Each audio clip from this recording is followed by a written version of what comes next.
today and kicking off by Jeremy Mould, talking about microlensing. Go ahead.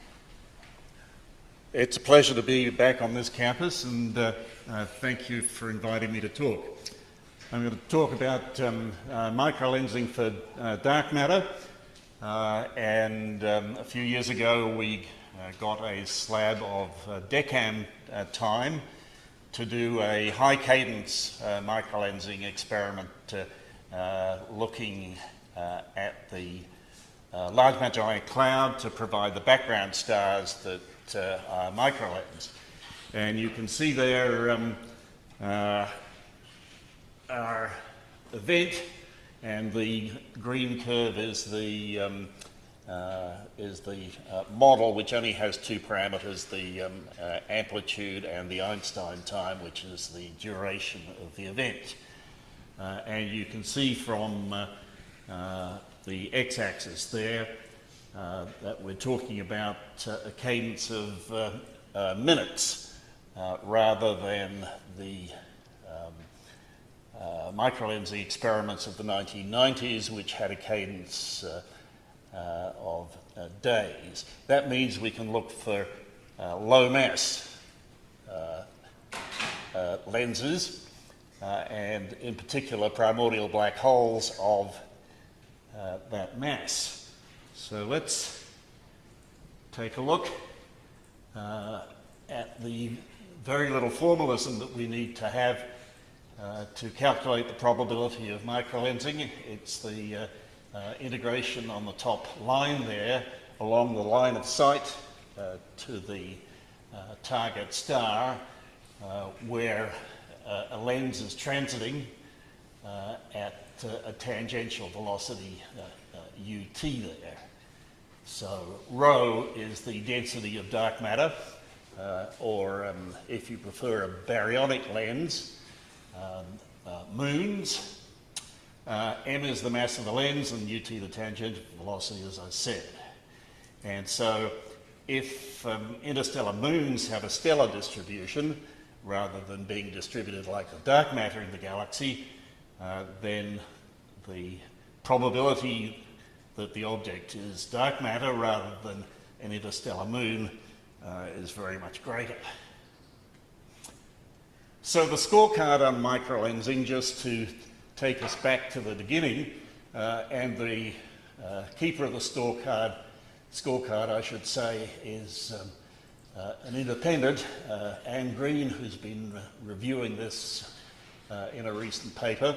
And you can see the different microlensing events listed down there, and also the number of square degrees of sky and the millions of stars that you need to look at to get to microlensing events. And the right-hand column has the number of events that these experiments detected. The top three are looking for solar mass lenses, and the bottom two for more like lunar mass lenses, that is 10 to the minus 7 solar masses. So that's a pretty low scorecard, really. It's more like a FA Cup score than a basketball score. Nevertheless, it's a significant number of events and enough to take these detections seriously.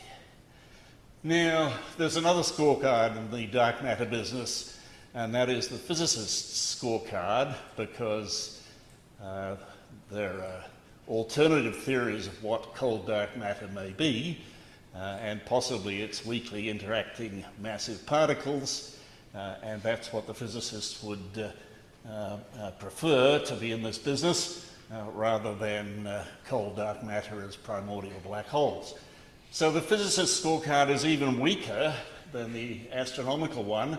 Here's the one direct detection of dark matter by nuclear recoil, running for 11 years now.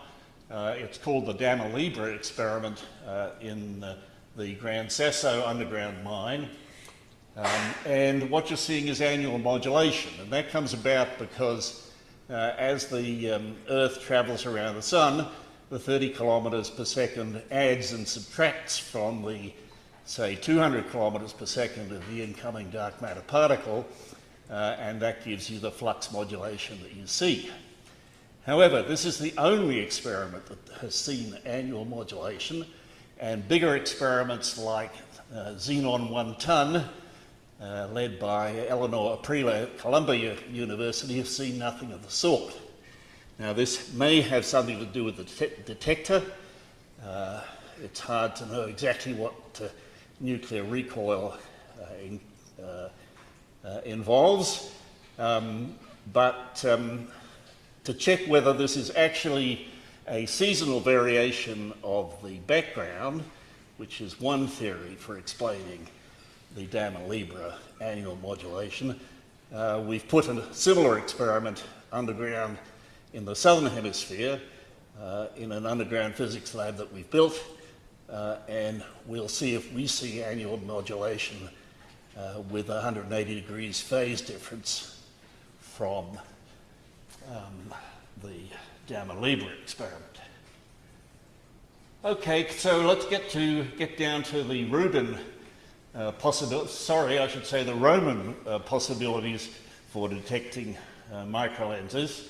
For different lens masses that you see on the x-axis there, the Rubin cadence, which is to do the whole sky as rapidly as possible, sort of runs out, and you can see it's the green curve there, runs out from numerous detections if all of the dark matter is, say, 10 to the minus 3 solar mass primordial black holes, down to sort of no sensitivity at the 10 to the minus 6 or 10 to the minus 5 level primordial black holes. And that opens up a space for Rubin to find PBH.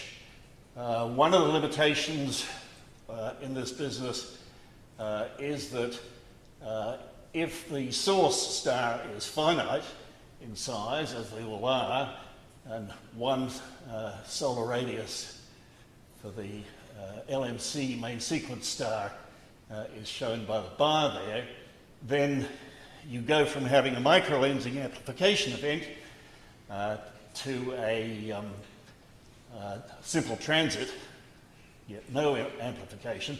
So that defines the general area where it would be nice to have a Rubin experiment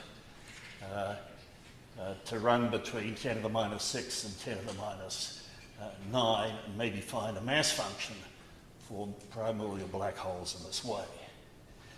Now, I should say a little bit about primordial black holes, but I don't have very much time to do it in.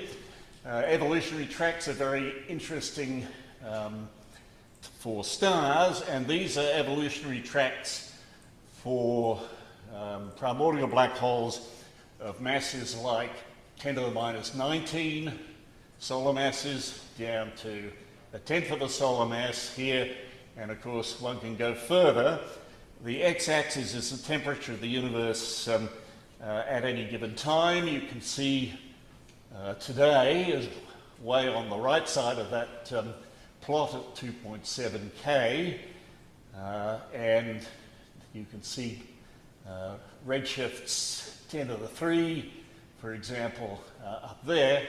And the main thing to notice about this, the y-axis being the temperature of or the Hawking temperature of the primordial black hole, is that because the mass loss rate is like n to the minus 2, there's very little mass loss.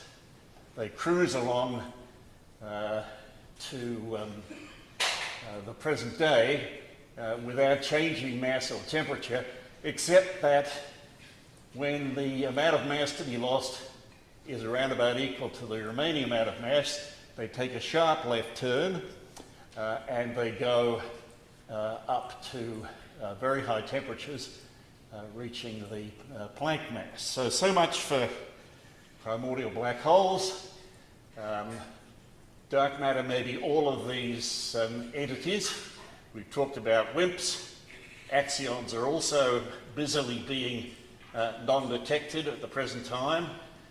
Primordial black holes I'm talking about, and the physicist's nightmare scenario, as they call it, is the one that we've been adopting for 50 years, that cold dark matter only acts by gravitation and not in any other way, unlike primordial black holes that emit Hawking radiation. Okay, I'll skip over the many uncertainties about primordial black holes. Some of these you may want to ask about, like, do primordial black holes always emit Hawking radiation? And I'm going to finish up with a list of the impacts that PBH have on astrophysics, and that's in this column. Sorry, how do I go backwards? Oh yes, right. That's in this column here. Just to pick out one, I've got no time to talk about all of them.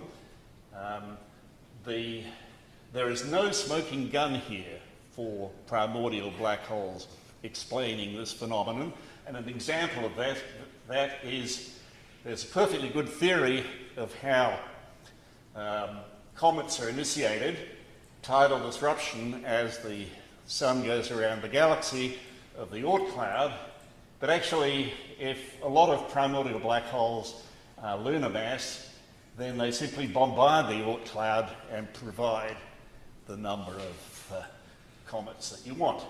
Now, references to papers on this subject in favour of primordial black holes are on the left.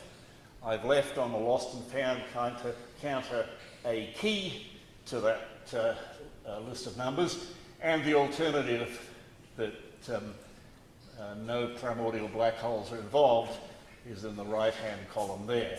And another example is little red dots, for which the counter theory and the more popular theory is probably direct collapse black holes. I'll leave it there and hope you have some questions. Thank you. Perfect timing. Questions for Jeremy? Can't see. Oh, yeah. So do primordial black holes emit Hawking radiation? Oh, that question. Well, they're supposed to emit black body radiation, according to Hawking, of the temperature that is inversely proportional to their mass. However, there's in the recent literature something called grey body factors, which provide an emissivity, which could be quite low, factor to dilute the Hawking radiation. The physical cause of this being the potential that the photon has to get through in order to emerge from the black hole. Thank you. Other questions for Jeremy? Jessica?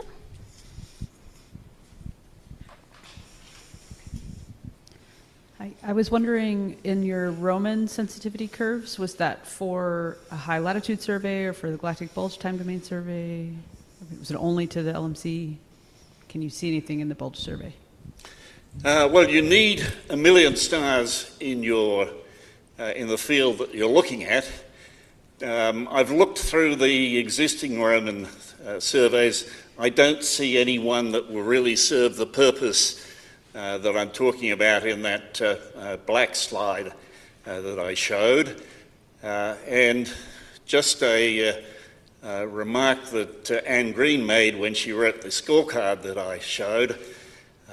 She's recommending that instead of the term free-floating planets, which is the alternative interpretation of a microlensing event, we should be using the term interstellar planets.